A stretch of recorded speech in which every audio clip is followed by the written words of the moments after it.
குடும்பத்தில் ஒருத்தர் அனுசரிப்பு தன்மைங்கிறது ரொம்ப அவசியம். கணவன் மனைவின்னா அனுசரித்து போகணும்னு சொல்லுவாங்க. அதாவது ஒரு கணவன் அதுக்காக தான் அந்த காலத்துல எல்லாம் ஒரு வீட்டுக்கு வந்து மாப்பிள்ளை தேடுறதுங்கிறது ஒரு பெரிய குடும்பத்தை நிர்வகிக்கிற அளவுக்கு ஒரு கணவனாக வரக்கூடிய எப்படி இருக்கணும் அப்படின்னா, அந்த காலத்தில் புலி வேட்டைக்கு போகணும். ஒரு பொண்ணுக்கு மாப்பிள்ளை தேடுறதுன்னா நம்ம தமிழ் பழக்கம் என்னன்னா, காட்டுக்கு போய் ஒரு புலியை வேட்டையாடிட்டு வரணும். அந்த புலி பல்லு அல்லது நகத்தை கொண்டுட்டு வரணும் அந்த இளைஞன். அதை வந்து வீட்டில் கொடுப்பான். அதை தான் கட்டி அதை வந்து இதாக கட்டுவாங்க, மாலையாக போடுவாங்க, தாலியாக கட்டுவாங்க. அதாவது வீரம் இருக்கா பையனுக்குன்னு பார்ப்பாங்க. ஒரு பொண்ணு வேணும்னா நீ முதல்ல வீட்டுக்கு பொண்ணு கேட்க போகக்கூடாது, காட்டுக்கு போகணும், போய் புளியை கொண்டு வா, அதுக்கப்புறம் தான் உனக்கு பொண்ணு அப்படின்னு சொல்லுவாங்க. இப்போலாம் ஏன் போகிறது இல்லைன்னா, இப்போலாம் ஒருத்தனை வந்து காட்டுக்கு போய் புலிப்பல் கொண்டு வரனா புலி தான் மாப்பிள்ளையாக வரும்.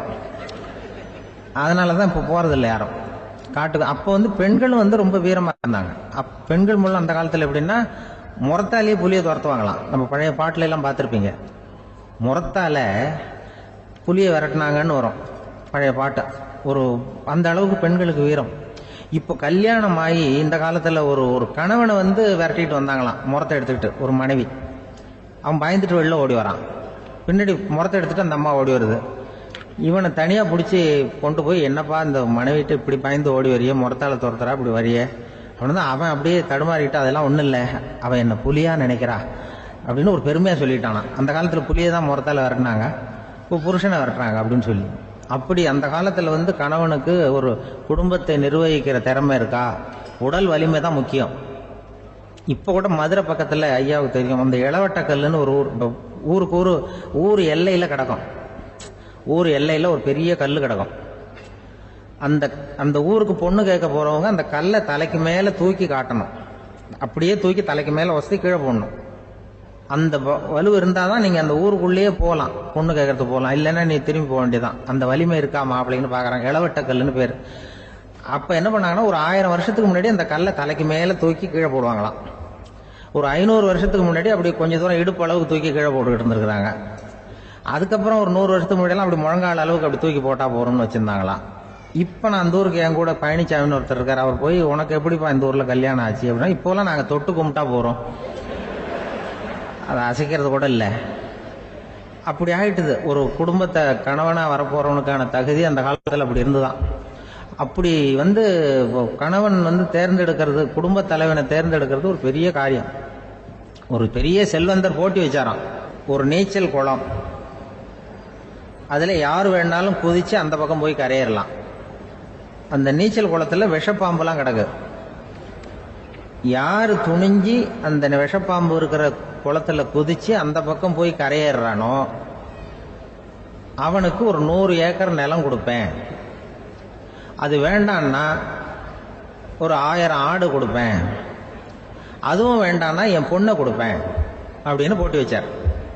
அதான் மாப்பிள்ளையை தேர்ந்தெடுக்கிறதுக்கு அவர் ஒரு வழி, நீச்சல் குளத்தில் குதிச்சு கரையேறணும்.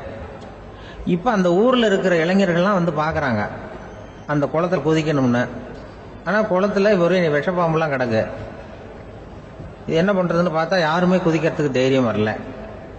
திடீர்னு ஒருத்தன் துணிஞ்சு குதிச்சான், படப்படப்படன்னு அடிச்சுட்டு போய் அந்த பக்கம் கரையேறிட்டான். கரையேறின உடனே பரவாயில்லையே ஒரு ஆள் வந்துட்டான்னு சொல்லி அவனை அந்த இளைஞனை போய் பிடிச்சிட்டு வந்தாங்க.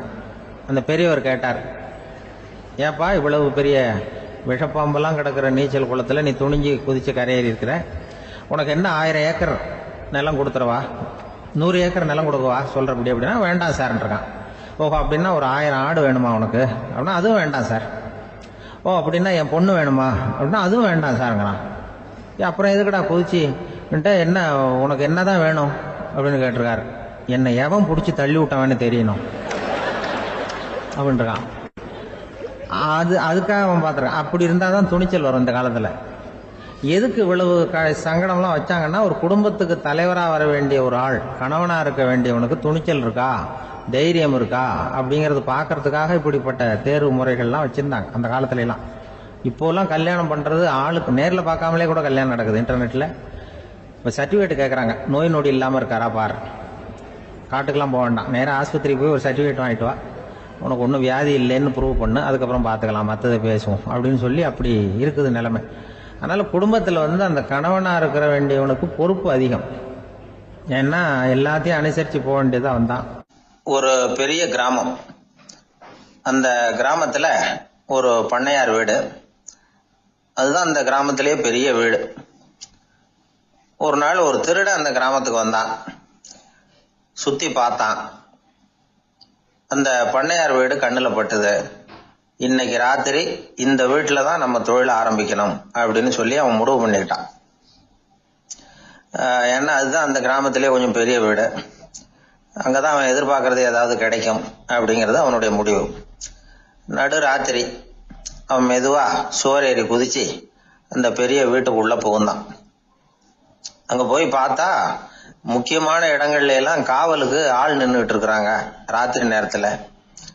சரி, இந்த வீட்டுல நம்மால திருட முடியாது அப்படின்னு முடிவு பண்ணிட்டு மெதுவா வந்த வழியிலேயே திரும்பி வந்தான். அந்த சமயத்துல காலில் ஏதோ தட்டுப்பட்டது.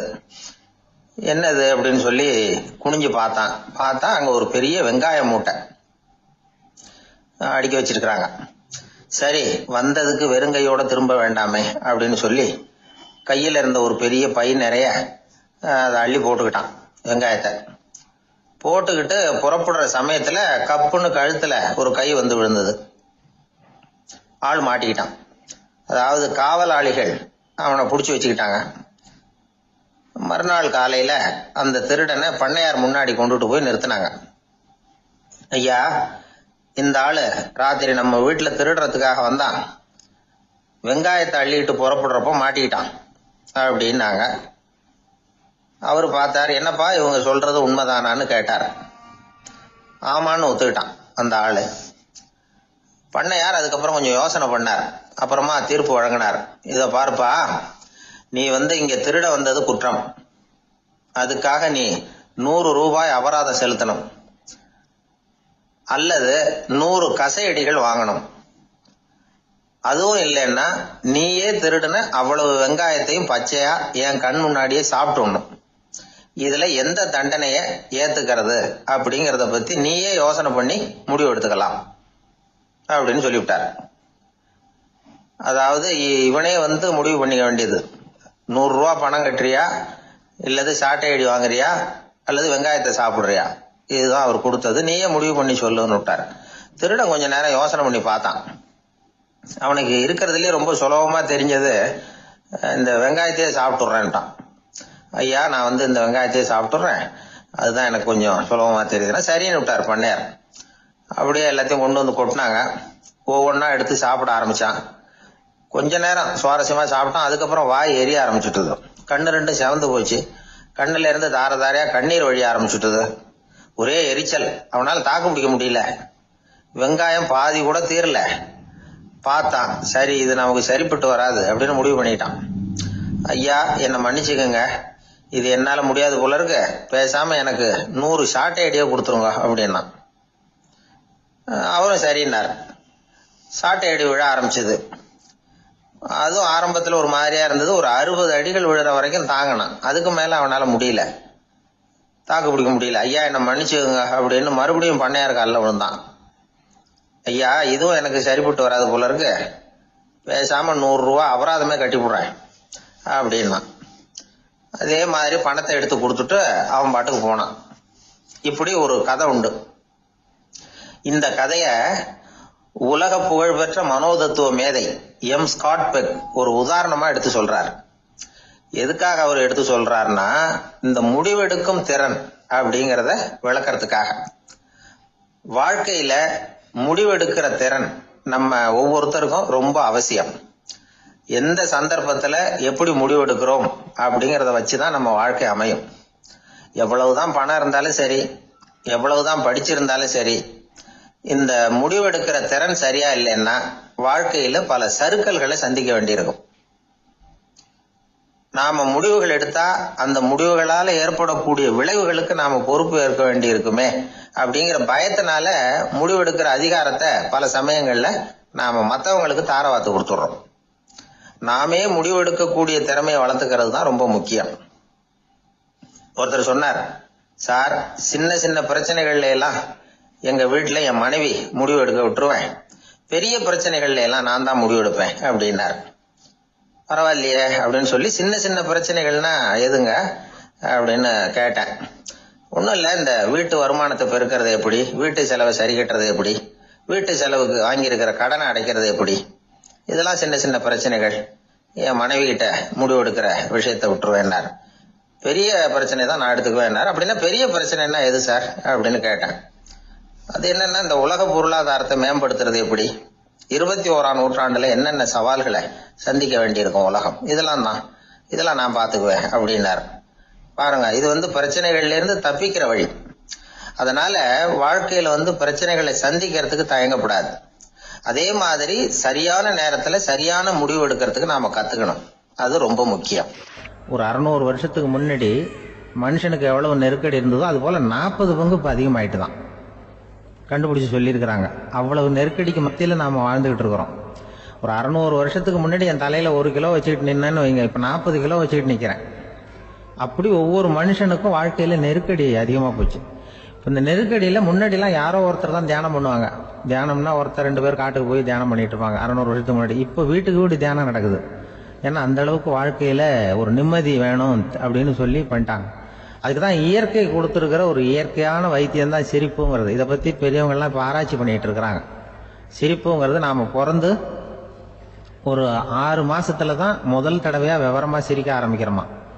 நம்ம பிறந்து 6 மாசத்துக்கு, அதாவது முதல் தடவை சிரிக்க ஆரம்பிக்கிறது ஒரு 6வது வாரம், 1.5 மாசத்துல தான் குழந்தை விவரமா சிரிக்க ஆரம்பிக்குது. அப்புறம் அப்படியே சிரிக்க ஆரம்பிக்கிறோம். அதெல்லாம் இப்ப கணக்கு எடுத்துருக்குறாங்க. ஒரு குழந்தை ஒரு நாளைக்கு 200 தடவை சிரிக்குதான் ஒரு குழந்தை. பெரியவங்க எல்லாம் 15 தடவை சிரிக்கிறாங்களாம். 200 தடவை சிரிச்சுக்கிட்டு இருந்த நாம அப்படியே குறைஞ்சி 15 ஆயிட்டு. அதனாலதான் இருதய நோயெல்லாம் வருது, ஹார்ட் அட்டாக் எல்லாம் வருதுன்னு கண்டுபிடிச்சிருக்கிறாங்க. 200 சிரிப்புக்கு அது இயல்புத்தன்மை, மனுஷனுடைய இயல்புத்தன்மை சிரிக்கிறது. அதுக்கு ஜோக்கே தேவைப்படாது. ஆனா இப்ப காலங்காலமா நாம என்ன போதிக்கப்பட்டு வந்திருக்கிறோம்னா, சிரிப்புங்கிறது ஒரு பாவமான செயல். ஒரு முதலாளிக்கு முன்னாடி தொழிலாளி சிரிச்சா மரியாதை குறைச்சல், ஒரு கணவனுக்கு முன்னாடி மனைவி சிரிச்சா மரியாதை குறைச்சல், அது மாதிரி ஒரு வாத்தியாருக்கு முன்னாடி பையன் சிரிச்சா மரியாதை குறைச்சல், ஒரு ஆபீசருக்கு முன்னாடி பியூனு சிரிச்சா மரியாதை குறைச்சல், இப்படின்னு சொல்லி சிரிப்புங்கிறது ஏதோ மரியாதை குறைவான செயல்னு காலங்காலமா நாம போதிக்கப்பட்டு வந்திருக்கிறோம். இப்ப மரபு ரீதியாவே அந்த சிரிப்பு நம்மகிட்ட சிறைப்பட்டு இருக்குதான், அடங்கி போச்சு. அந்த சிறைப்பட்டு இருக்கிற சிரிப்பை வெளியில கொண்டு வர்றதுக்கு தான் ஜோக்குன்னு ஒரு சாவியை போட வேண்டியிருக்கு. வேற இந்த ஜோக்குக்கும் சிரிப்புக்கும் சம்பந்தம் இல்லை. அதை ஏற்கனவே இருக்கிறத வெளில கொண்டு வரதுக்கு ஒரு சாவி மாதிரி உபயோகப்படுதுன்னு இப்ப அதை பத்தி ஆராய்ச்சி பண்றவங்க எல்லாம் சொல்றாங்க. ஏன்னா சிரிப்புக்கு ஜோக்கு தேவைப்படாது.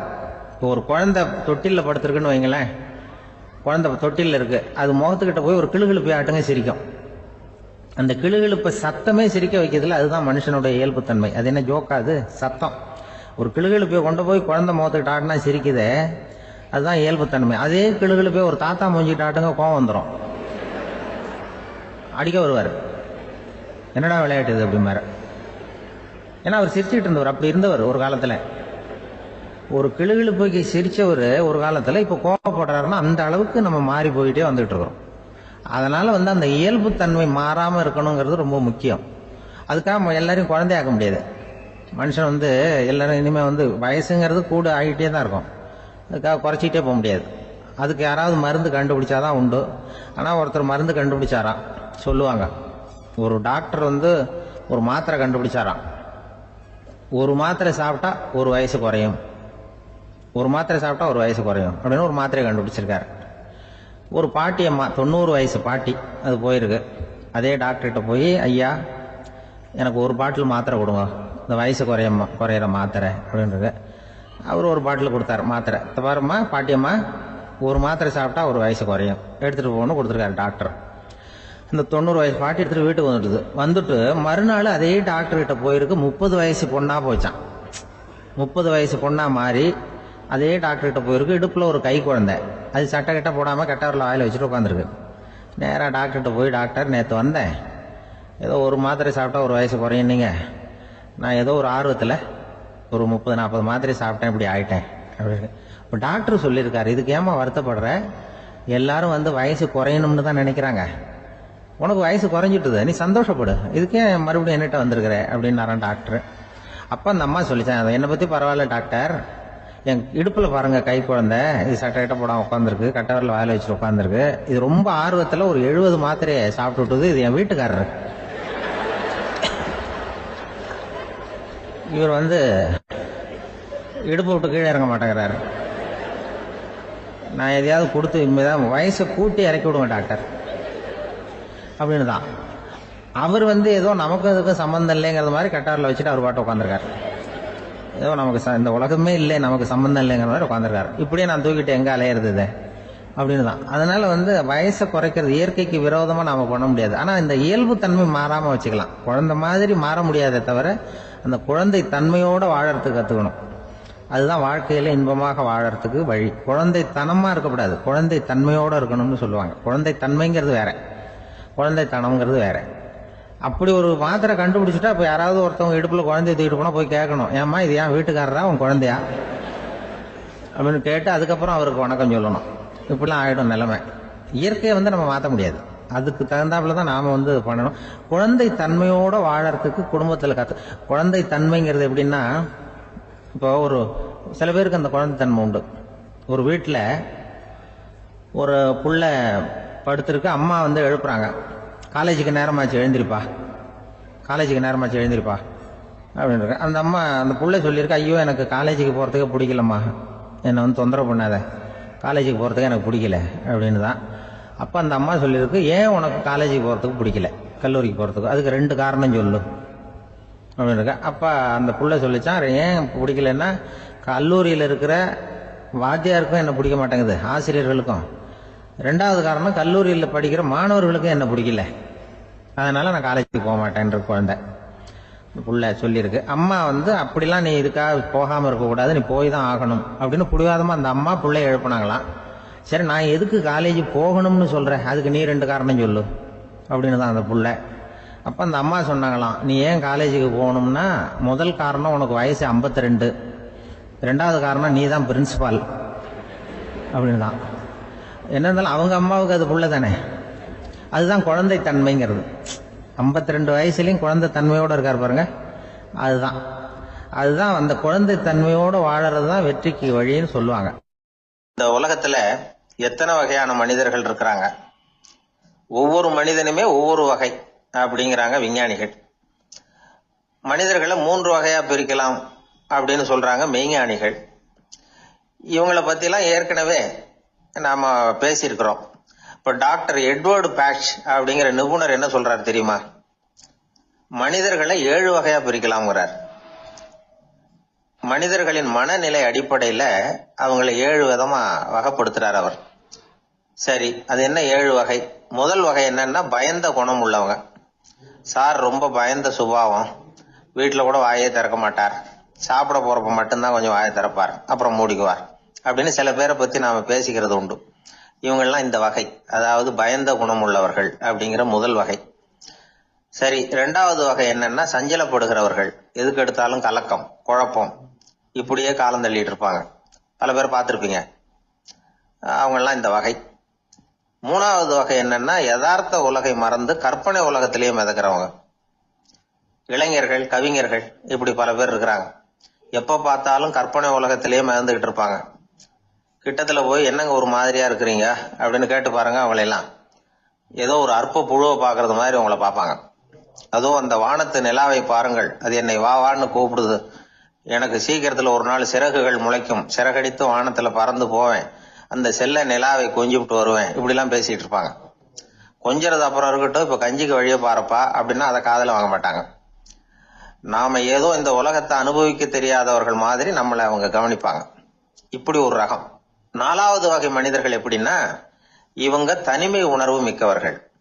இவங்க மற்றவங்களோட இயல்பா நெருங்கி பழகிறது இல்ல, தான் உண்டு தன்னுடைய வேலை உண்டுன்னு இருந்துட்டு போறவங்க. அடுத்த வீட்டுல இருக்கிறவர் யார் அப்படின்னு கேட்டா கூட அடுத்த வீடுன்னு ஒண்ணு இருக்கா அப்படிங்கறது மாதிரி நம்ம முகத்தை பார்ப்பாங்க.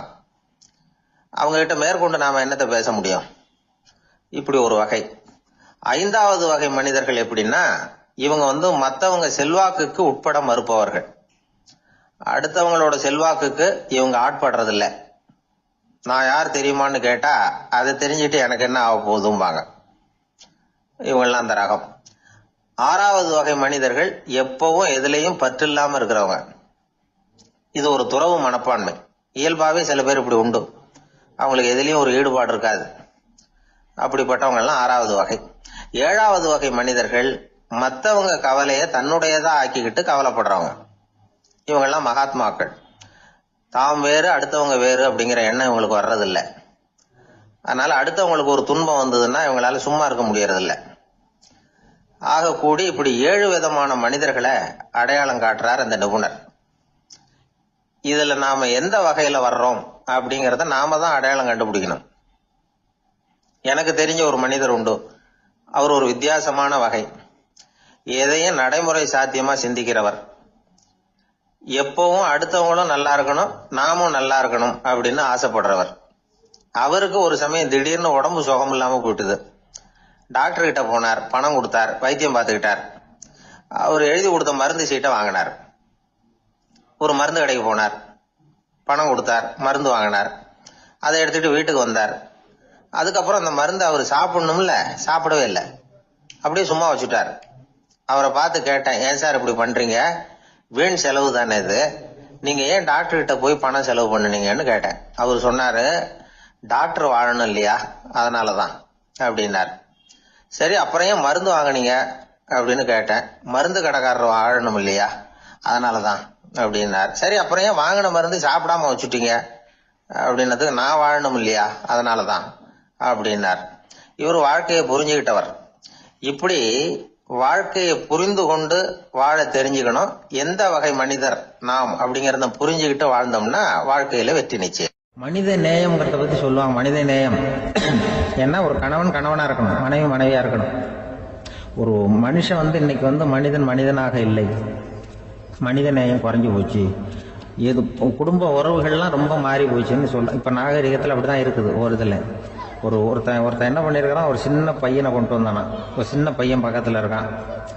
ஒரு பெரியவர் கேட்டிருக்காரு, யாரப்பா அந்த பையன் அப்படின்னு கேட்டிருக்காரு. இவன் சொன்னானா, இந்த பையன் எனக்கு தூரத்து உறவுன்னு இருக்கான்.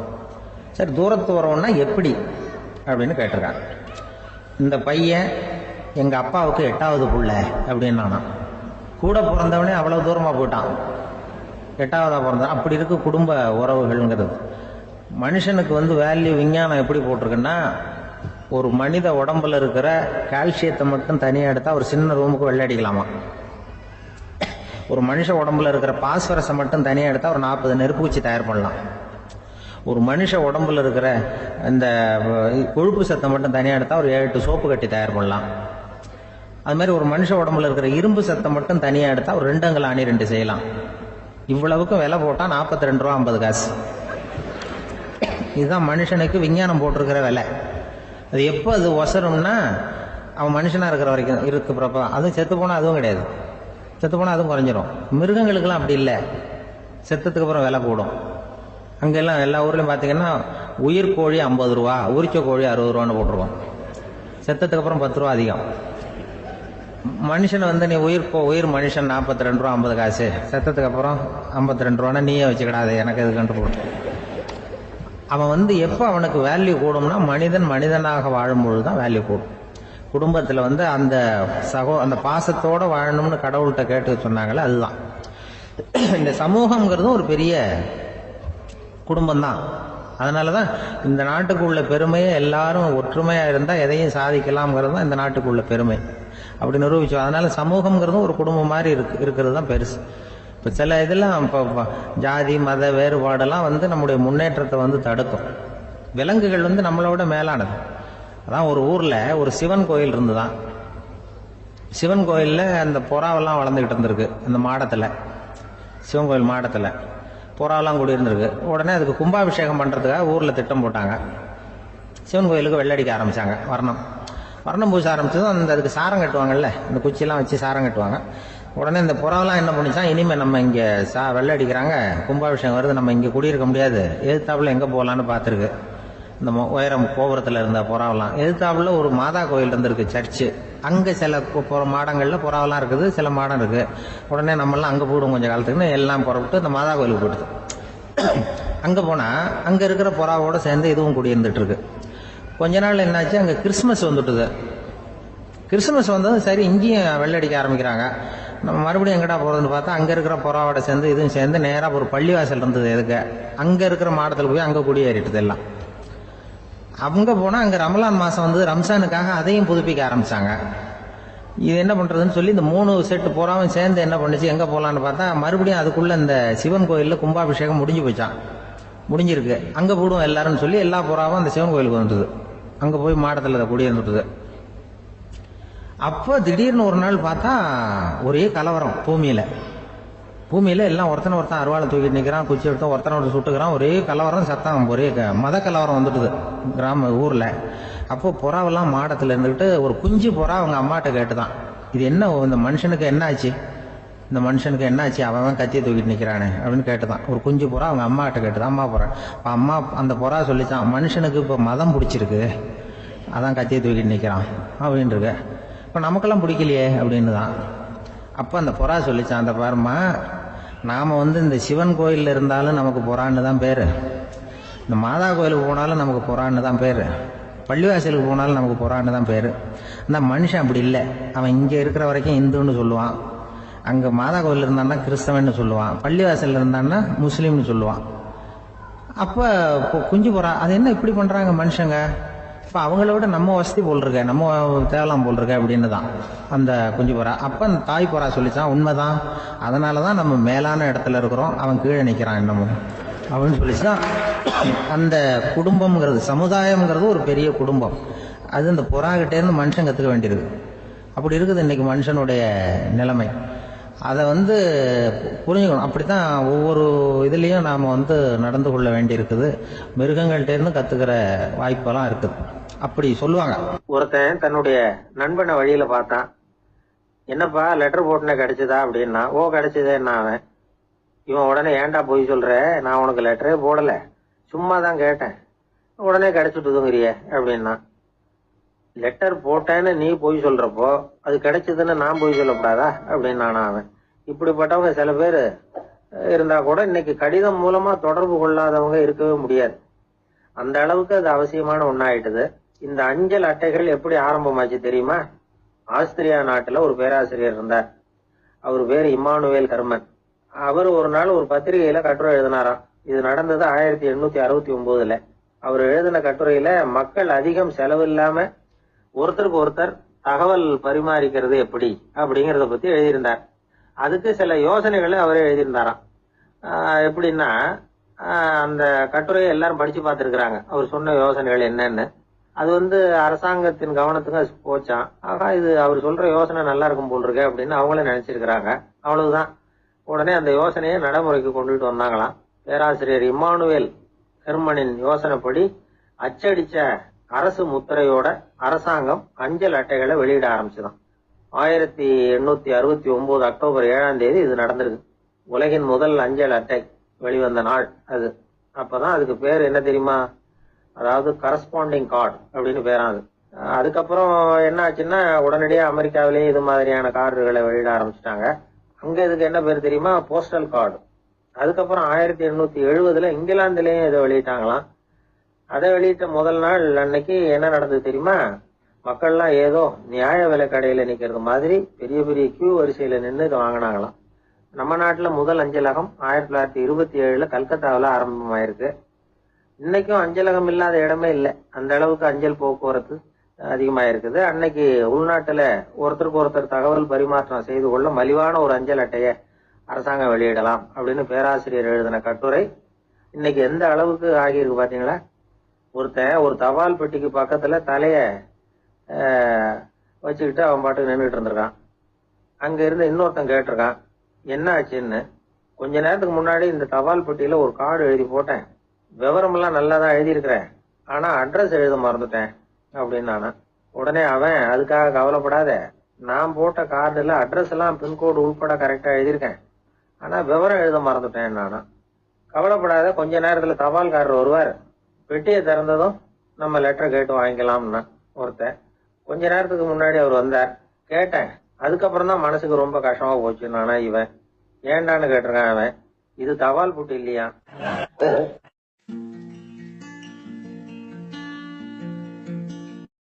அளவுக்கு மிஞ்சினால் அமிர்தமும் நஞ்சு அப்படின்னு சொல்லுவாங்க. அது உண்மைதான். ஒருத்தருக்கு அளவுக்கு மீறிய புகழ் வந்துட்டுதுன்னு வச்சுங்க, அது கூட ஆபத்தா போயிடுறது உண்டு. பழங்காலத்துல எல்லாம் கிரேக்க தேசத்துல ஒரு பழக்கம் உண்டாம். அதாவது யாராவது ஒருத்தரை நாடு கடத்தணும்னா அதுக்கு ஒரு வழி உண்டு. அதாவது ஒருத்தரை நாடு கடத்தணும்னு மக்கள் விரும்புறாங்கன்னு வச்சுங்களேன், அவர் பேரை ஒரு மண்பாண்ட ஓட்டுச்சில்லுல எழுதி அதை ஒரு குறிப்பிட்ட பொது இடத்துல போட்டுற வேண்டியது, அவ்வளவுதான். இது மாதிரி பல பேர் போட்டுக்கிட்டே இருப்பாங்க, எல்லாம் அப்படியே குவிஞ்சு போயிடும். அந்த ஓட்டாஞ்சில்லு குவியல்ல யாருடைய பேர் அதிகமா இருக்குதோ அந்த நபரை ஒரு 10 ஆண்டுகள் நாடு கடத்தி விடுவாங்க. இது அந்த ஊர் வழக்கமா. ஒரு நாள் அந்த குவியலுக்கு பக்கத்துல ஒரு ஆள் நின்றுகிட்டு இருக்கிறான். அவன் கையில ஒரு ஓட்டாஞ்சில்லு வச்சிருக்கிறான். அதுல யாரோட பேரையோ எழுதணும், எழுதி அந்த இடத்துல போடணுங்கிறது அவன் ஆசை. ஆனா அவன் படிக்காதவன், அதனால எழுத தெரியல. யாராவது அந்த வழியா வர்றாங்களான்னு பாத்துக்கிட்டே நின்றுகிட்டு இருந்தான். ஒரு பெரியவர் வந்துகிட்டு இருந்தார். அவர்கிட்ட ஓடினான்.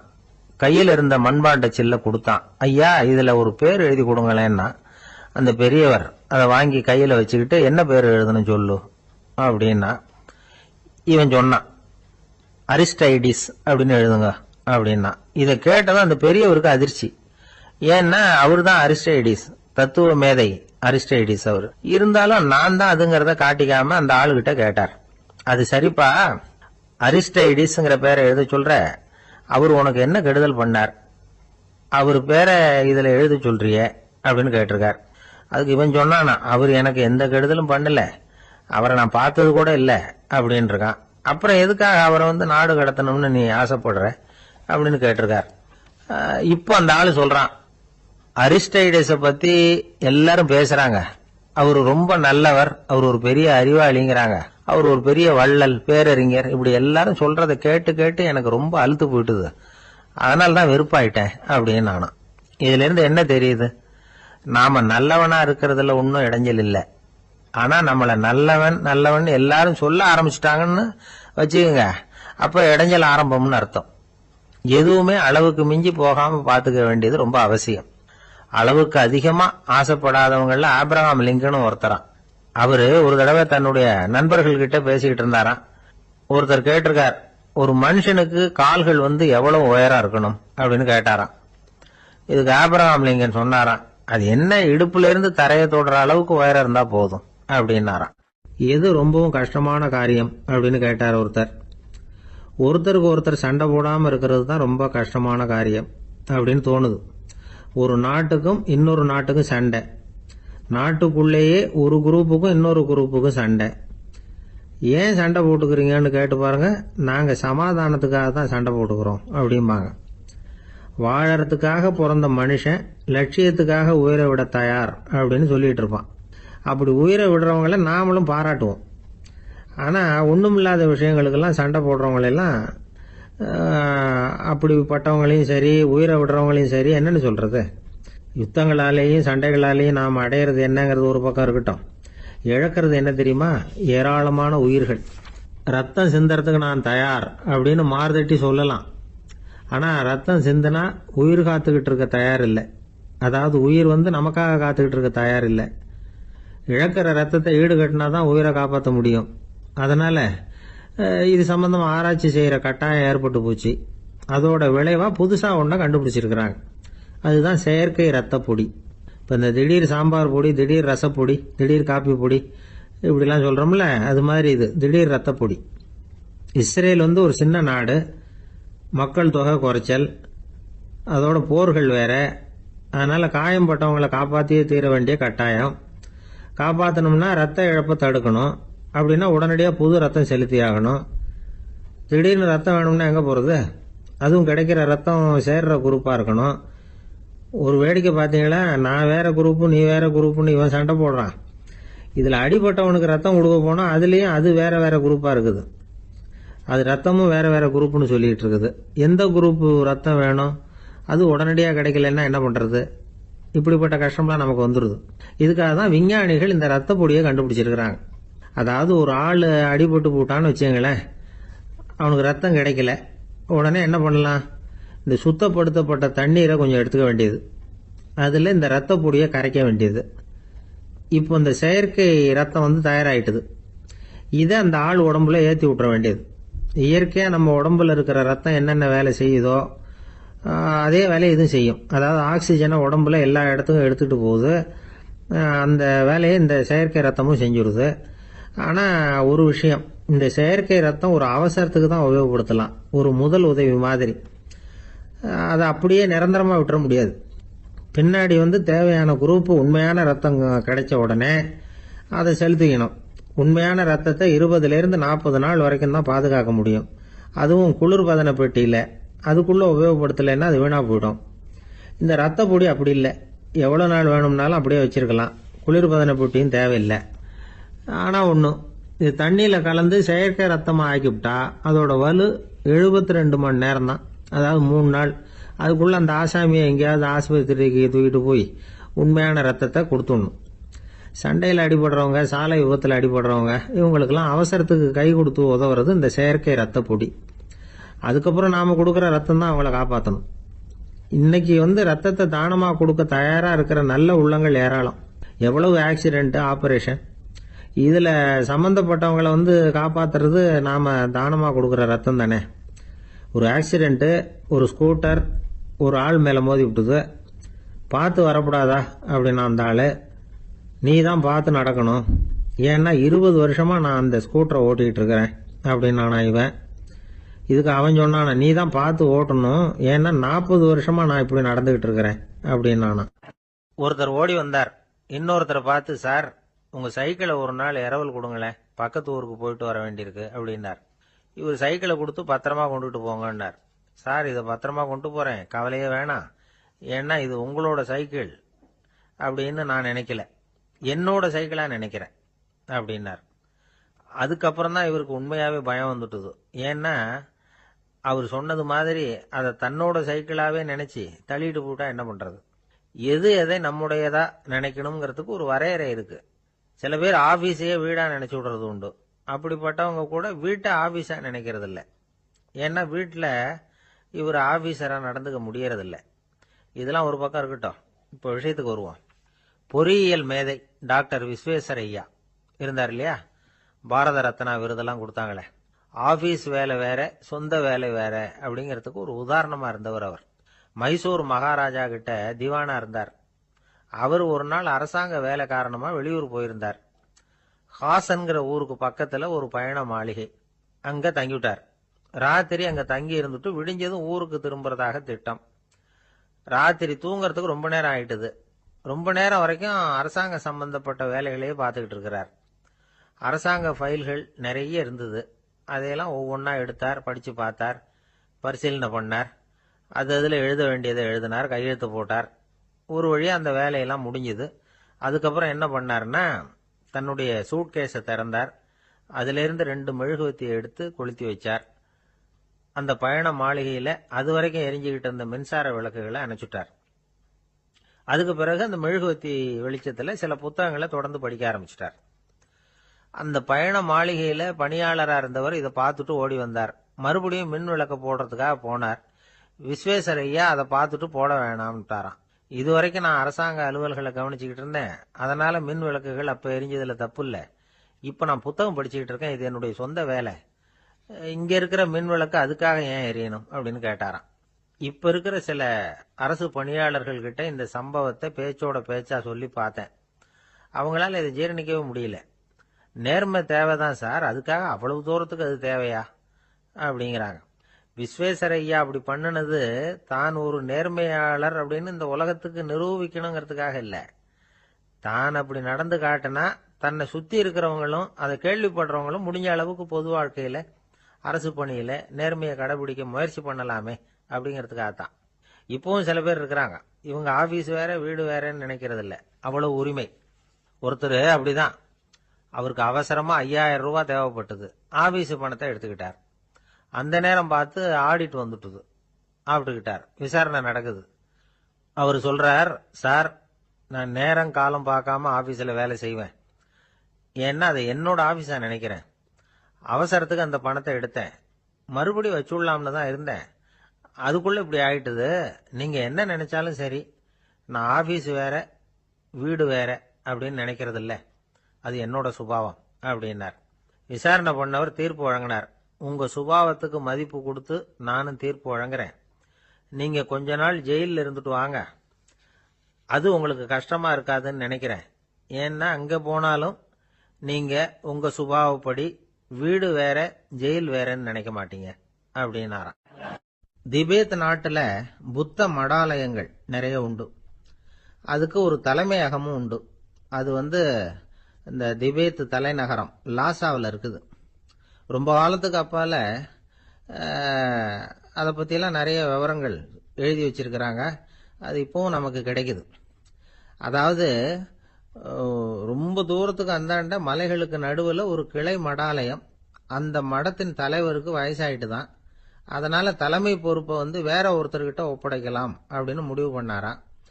உடனே ஒரு லாமாவை கூப்பிட்டார். அவர் மூலமா தலைமை மடாலயத்துக்கு செய்தி அனுப்புனார், பொருத்தமான வாரிசு ஒருத்தரை அனுப்பி வைக்கும்படியாக. அந்த வாலிப லாமா புறப்பட்டார். காடு மேடெல்லாம் நடந்து போறார். ரொம்ப நாள் கழிச்சு தலைமை பீடத்தை அடைஞ்சார். தலைமை குரு கிட்ட விவரத்தை சொன்னார். தகுதியான ஒருத்தரை அனுப்பி வச்சா அழைச்சிட்டு போறேன் அப்படின்னார். சரி, நாளைக்கு காலையில் நீங்க அவங்க எல்லாரையும் அழைச்சிட்டு போகலாம்னார் அவரு. அவங்க எல்லாரையுமா? அங்க தேவைப்படுறது ஒருத்தர் தானே அப்படின்னார் இவர். ஆமான்னார். அப்புறம் ஏன் எல்லாரையும் அழைச்சிட்டு போக சொல்றீங்கன்னார். அது இப்போ உனக்கு புரியாது. நான் ஒரு 100 பிக்குகளை அனுப்புறேன், அதாவது பிட்சுகளை. அவ்வளவு பேரையும் அங்க வச்சு சமாளிக்க முடியாது அப்படின்னாரு இவரு. இருந்தாலும் இப்ப அந்த தலைமை குரு என்ன சொன்னார்னா, அதை பத்தி கவலைப்படாத, நான் 100 பேரை அனுப்புறேன். அதுல 99 பேர் வழியிலேயே காணாம போடுவாங்க, ஒருத்தன் மட்டும்தான் வருவான்.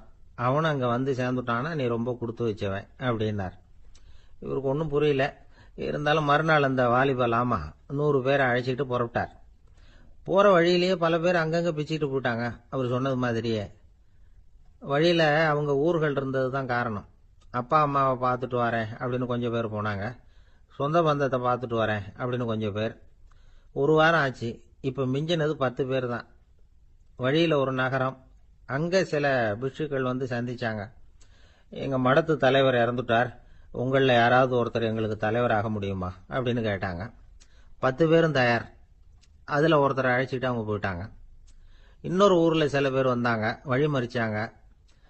நில்லுங்க, எங்க மன்னர் மகளுக்கு திருமணம், அதை நடத்தி வைக்க 3 லாமாக்கள் தேவை அப்படின்னாங்க. இப்படி கொஞ்சம் கொஞ்சமா எல்லாரும் காலி. கடைசியில 2 பேரும் மிஞ்சினாங்க. அங்க ஒரு இளம்பெண் எதிரில் வந்தா. எங்க அப்பா வேட்டைக்கு போயிருக்கிறாரு, இன்னும் திரும்பி வரல. வீட்டில் வேற யாரும் இல்லை, தனியா இருக்க பயமா இருக்கு, யாராவது ஒருத்தர் எனக்கு துணையா இருக்கணும் அப்படின்னு கேட்டுக்கிட்டா. எங்க 2 பேர்ல நீயே ஒருத்தரை தேர்ந்தெடுத்துக்கோ, இல்லைன்னா எங்களுக்குள்ள சண்டை வந்துடும் அப்படின்னாங்க. இப்ப மிஞ்சினவர் ஒருத்தர். அவருக்கும் ஒரு சோதனை வந்தது. ஒரு தர்க்கவாதி எதிரில் வந்தா, உன்னோட வாதம் பண்ணணும்னா. இவனோட வாதம் பண்றேன், அது முடிய ரொம்ப காலம் ஆகலாம். தர்க்கத்துல நான் ஜெயிச்சா அங்க வரேன், இல்லைன்னா இவருடைய சீடன் ஆயிடுவேன் அப்படின்னாரு அவரு. கடைசியா அழைக்க வந்த வாலிப லாமா மட்டும் வெறும் கையோட திரும்பி போனார். அங்க இருந்த வயசான மடாதிபதி கேட்டார், எத்தனை பேர் அங்கிருந்து புறப்பட்டீங்கன்னார். என்னையும் சேர்த்து 101ன்னார் அவரு. நல்லது, நீயாவது திரும்பி வந்திய, அதுதான் எனக்கு போதும். ஏன்னா நீ தான் எனக்கு உண்மையான வாரிசு. அந்த 100 பேர்ல யாரும் வரமாட்டாங்க அப்படின்னார் அவர். ஏன்னா அவருக்கு தெரியும் இவர் ஒருத்தர் தான் திரும்பி வருவாருங்கிறது. திபேத்துல ஒரு பழங்கால பழமொழி உண்டாம், 100 பேர் செல்லலாம், எப்பொழுதாவது ஒருவன் அபூர்வமாக அடைய வேண்டிய இடத்தை அடைவான். இதுதான் அந்த பழமொழி. ஒரு உன்னதமான இலக்கை அடையணும்னா அது அவ்வளவு சுலபமான காரியம் இல்லை. இந்த காலத்து மடாலயம் ஒண்ணு, அதுல ஒரு தலைவர், அவருக்கு வயசாயிட்டது, தனக்கு ஒரு வாரிசை நியமிக்கணும் அப்படின்னு ஆசைப்பட்டார். ரொம்ப கஷ்டப்பட்டு ஒருத்தரை பிடிச்சார், தனக்கு வாரிசா நியமிச்சுட்டு அவர் சமாதி ஆயிட்டார். புதுசா பொறுப்பேற்றுக்கிட்டவர் அப்படியே உட்கார்ந்துருந்தார். அவரை தேடிட்டு பத்திரிகை நிருபர்கள்லாம் வந்தாங்க, கேட்டாங்க. அவர் உங்க பொறுப்புல அவர் பெரியவர் விட்டுட்டு போன இது எவ்வளவு சுமாரா தேரும், எவ்வளவு விட்டுட்டு போனார் அப்படின்னு கேட்டிருக்கிறாங்க. அது என்ன ஒரு 50 லட்சம் இருக்கும் அப்படின்னாராம். அவ்வளவும் பணமா அப்படின்னு கேட்டிருக்காங்க. இல்லைங்க, கடன் அப்படின்னாராம் இவர். அந்த மரத்தின் உச்சியில ஒரு பறவை கூடு, ஏதோ ஒரு பறவை கூடு கட்டி இருந்தது. அது என்ன பறவைன்னா ராஜாளி. ஒரு குரங்கு அந்த மரத்து கிளையில தாவி தாவி குதிச்சுக்கிட்டு இருந்தது. அப்போ இந்த கூட்டுல இருந்த முட்டை அது கண்ணுல போட்டுட்டுது. அதுக்கப்புறம் அது சும்மா இருக்குமா? விளையாட்டா ஒரு முட்டையை எடுத்தது, மரத்தை விட்டு கீழே இறங்கிச்சு. கீழே ஒரு குப்பை மேட்டில் ஒரு கோழி சில முட்டைகளை அது பாட்டுக்கு இட்டு வச்சிருந்தது. குரங்கு தன் கையில இருந்த ராஜாளி பறவையோட முட்டைய அந்த கோழி முட்டைகளோட சேர்த்து போட்டுட்டு போயிட்டுது. கோழி வந்தது, பார்த்தது, அதுக்கு ஒன்னும் வித்தியாசம் புரியல. தன்னுடைய முட்டைகளோட சேர்த்து அந்த ராஜாளி முட்டையையும் சேர்த்து அடைகாத்துது. கொஞ்ச நாள்ல குஞ்சுகள் எல்லாம் பொரிச்சுது, எல்லாம் முட்டையை விட்டு வெளியில வந்தது. ராஜாளி பறவையோட குஞ்சு அந்த கோழி குஞ்சுகளோடவே சேர்ந்து வளர்ந்தது. மற்ற கோழி குஞ்சுகள் போலவே இதுவும் குப்பையை கிளறிச்சு புழு பூச்சிகளை சாப்பிட்டது. காக்கைகள் தாக்கிறதுக்கு வந்ததுன்னா மற்ற கோழி குஞ்சுகள் மாதிரியே இதுவும் பயந்து போய் தாய் கோழியின் சிறகுகளுக்கு உள்ள வந்து ஒளிஞ்சுக்கும். இப்படியே கொஞ்ச காலம் போச்சு. குஞ்சுகள்லாம் வளர்ந்து பெருசாயிட்டுது. சிலது சேவல்கள் ஆச்சு, சிலது கோழிகள் ஆச்சு. அந்த ஒண்ணு மட்டும் ராஜாளி ஆச்சு. ஆனா ஒரு விஷயம், தான் ஒரு ராஜாளிங்கிறது அந்த பறவைக்கு தெரியாது. தன்னையும் ஒரு கோழின்னே அது நினைச்சுக்கிட்டு இருக்கு. அப்படி நினைச்சுக்கிட்டு குப்பை மேட்டை கிளறிக்கிட்டு இருக்கு. ஒரு நாள் சாயந்தர நேரம் இந்த ராஜாளி பறவை கீழே அது பாட்டுக்கு வழக்கம் போல குப்பையை கிளறிக்கிட்டு இருக்குது. அப்போ அண்ணாந்து பாக்குது. வானத்துல உயரத்துல கூட்டமா ராஜாளி பறவைகள் உல்லாசமா வட்டம் அடிச்சு பறந்துகிட்டு இருக்கு. அதே இது பாக்குது. இதுக்கு மனசுக்குள்ள ஏக்கமா போச்சான். அப்போ இதுக்கு ஆண்டவன் பேர்ல கோபம் வந்துதான். ஆண்டவனுக்கு என் பேர்ல ஏன் இந்த ஓர வஞ்சனை? என்னையும் ஒரு ராஜாளியா படைச்சிருந்தா நானும் கூட இந்நேரம் ஆகாயத்துல உல்லாசமா பறந்துகிட்டு இருப்பேனே அப்படின்னு நினைச்சு வருத்தப்பட்டுதான். இது வேடிக்கையா இருக்குல்ல? ஒரு வகையில பார்த்தா நாம கூட இந்த ராஜாளி பறவை மாதிரி தான் வாழ்ந்துகிட்டு இருக்கோம் அப்படிங்கிறார் ஒரு உளவியல் நிபுணர். நம்மால எவ்வளவு வேலை செய்ய முடியும் அப்படின்னு நாம நினைச்சுக்கிட்டு இருக்கிறோமோ அதை விட பல மடங்கு நம்மால வேலை செய்ய முடியுமா, பல மடங்கு வேகமாவும் வேலை செய்ய முடியும் அப்படிங்கிறார் அவர். நம்முடைய முழுமையான பலம் என்னங்கிறது நமக்கே தெரியறது இல்ல. அதுதான் கஷ்டம். நம்முடைய பலம் தெரியாததுனாலதான் நாம எதுக்கு எடுத்தாலும் பயந்துகிட்டு இருக்கிறோம். ஒரு ஆள் இருந்தான். அவனுக்கு எப்படின்னா கோழியை கண்டா பயப்படுவான். ஏன் கோழியை கண்டா பயம்னா, அவனுக்கு மனசுக்குள்ள தான் ஒரு புழுன்னு நினைப்பு. தன்னை ஒரு புழுவா நினைக்கும் பொழுது, புழுன்னா கோழி வந்து கொத்தும்ல, அதனால கோழியை கண்டு பயப்பட ஆரம்பிச்சிட்டான். இவன் நடுங்கிருவான். எதிரில் கோழி வந்ததுன்னா உடம்பு பூரா நடுங்க ஆரம்பிச்சிடும். வீட்டுல இருக்கிறவங்க பார்த்தாங்க. இவனை அழைச்சிட்டு போய் ஒரு மனநோய் மருத்துவமனையில சேர்த்துட்டாங்க. அங்க உள்ள டாக்டர் இவருக்கு சிகிச்சை எல்லாம் கொடுத்தார். ஒரு வாரம் இவனை தங்க வச்சு வேண்டிய சிகிச்சை எல்லாம் கொடுத்து மன ரீதியா அவனை மாத்தி, சரி இனிமே நீ வீட்டுக்கு போகலாம்னு சொல்லி அனுப்பி வச்சார். வீட்டுக்கு புறப்பட்டான். அப்ப சொன்னார், இத பாருப்பா, நீ வீட்டுக்கு போகலாம், நேரா வீட்டுக்கு போ, நல்லா ஞாபகம் வச்சுக்கோ, இனிமே வந்து நீ ஒரு புழு கிடையாது, மனுஷன், தைரியமா புறப்படு, போயிட்டு வா அப்படின்னு சொல்லி வழி அனுப்பி வச்சார். சரிங்க டாக்டர்னு சொல்லிவிட்டு இவன் புறப்பட்டு போனான். பாதி வழி போயிருப்பான். லேசா நிமிர்ந்து பாக்குறான், எதிரில் ஒரு கோழி வந்துகிட்டு இருக்கு. அது பாட்டுக்கு சாதாரணமா நடந்து வந்துகிட்டு இருந்தது. அவ்வளவுதான், இவன் உடம்பு கிடுகிடுன்னு ஆட ஆரம்பிச்சுட்டுது. திரும்பி ஓடி வந்துட்டான். டாக்டர் கேட்டார், ஏன்பா திரும்பி ஓடி வந்துட்டேன்னு. பாதி தூரம் போயிட்டேன் டாக்டர், எதிரில் ஒரு கோழி வந்துகிட்டு இருக்குது, அதான் பயமா இருந்தது வந்துட்டேன்னா. டாக்டருக்கு ஒரு மாதிரி ஆயிடுது. அவர் சொன்னார், இத பாருப்பா, நான் தான் சொன்னேனே, நீ ஒரு புழு இல்ல, மனுஷன். இனிமே நீ புழு கிடையாது, நீ ஒரு மனுஷன். நீ ஒரு புழு இல்லைங்கிறது இன்னமும் உனக்கு புரியலையா அப்படின்னாரு டாக்டர். நான் புழு இல்லைங்கிறது எனக்கு தெரிஞ்சுட்டுது டாக்டர், இது அந்த கோழிக்கு தெரியுமான்னு தெரியலையே அப்படின்னா. இவெல்லாம் எந்த காலத்துல மாறுறது? அதனால வாழ்க்கையில வெற்றி பெறணும் அப்படின்னு நினைக்கிறவங்க யாரா இருந்தாலும் தன்னுடைய பலம் என்ன அப்படிங்கறத முதல்ல புரிஞ்சுக்கணும். தன்னுடைய சக்தியை புரிஞ்சுக்கிட்டவன் வெற்றி பெறுவது நிச்சயம். காலை நேரம், கடற்கரை ஓரம், காலை வீசிக்கிட்டு கையை வீசிக்கிட்டு ஏதோ சண்டைக்கு போற சிப்பாய் மாதிரி எல்லாரும் நடந்து போயிட்டு இருக்கிறாங்க. நடைப்பயிற்சி. அதுல நமக்கு தெரிஞ்ச ஒருத்தர் எதிரில் வந்தார் ரொம்ப வேகமா. என்ன சார் வாக்கிங்க அப்படின்னு கேட்டோம். அவரால் ஆமாம்னு பதில் சொல்ல முடியல. அவ்வளவு கஷ்டம். மூச்சு விடுறதுக்கே வாயை திறந்து திறந்து மூடிட்டு இருக்கிறார். எங்க பேசுறது? கொஞ்சம் நின்று நிதானிச்சு மூச்சு விட்டுட்டு அதுக்கப்புறம் சொன்னார் ஆமா அப்படின்னு. என்ன சார் இவ்வளவு வேகம்னு? உங்க பேச்ச கேட்டுட்டு தான் சார் நடக்க ஆரம்பிச்சோம். நீங்க தான் அடிக்கடி சொல்லிட்டு இருந்தீங்க நடக்கிறது நல்லதுன்னு. அன்னையிலேருந்து ஆரம்பிச்சுட்டேன். ஆனால் ரொம்ப கஷ்டமா இருக்குது சார். இப்ப பாருங்க, உங்ககிட்ட சுலபமா பேசக்கூட முடியல, மூச்சு வாங்குது, உடம்பு கூட வலிக்கிறது மாதிரி இருக்கு அப்படின்னு அவர் பாட்டுக்கு பேச ஆரம்பிச்சுட்டார். உங்களை யாரு சார் இவ்வளவு வேகமா நடக்க சொன்னது? வேகத்தை குறைங்க, மெதுவா நடங்க அப்படின்னும். நீங்க நடக்கிறதுனால என்னென்ன சௌகரியம்னு அன்னைக்கு சொன்னீங்களே தவிர சௌகரியமா நடக்கிறது எப்படின்னு சொல்லலையே அப்படின்னாரு அவர். இன்னமும் லேசா மூச்சு வாங்கிட்டே சொன்னா கூட இவர் சொல்றதுலயும் ஒரு நியாயம் இருக்கு. அதனால இந்த நடைப்பயிற்சி பண்றவங்க கவனிக்க வேண்டிய சில முக்கியமான குறிப்புகள் இருக்கு. அது என்னென்னங்கிறத அவங்க தெரிஞ்சுக்கணும். அது தெரிஞ்சு வச்சுக்கிறது நல்லது. இதெல்லாம் மருத்துவ நிபுணர்கள் சொல்ற குறிப்புகள். அவங்க என்ன சொல்றாங்க தெரியுமா? உங்க வயசு 40க்கு மேலையா? உங்க எடை இருக்க வேண்டியதை விட 10 கிலோ அதிகமா இருக்குதா? நீங்க புகை பிடிக்கிறவரா? இதய நோய், ரத்த நாள நோய், உயர் ரத்த அழுத்தம் இப்படி ஏதாவது உங்களுக்கு உண்டா?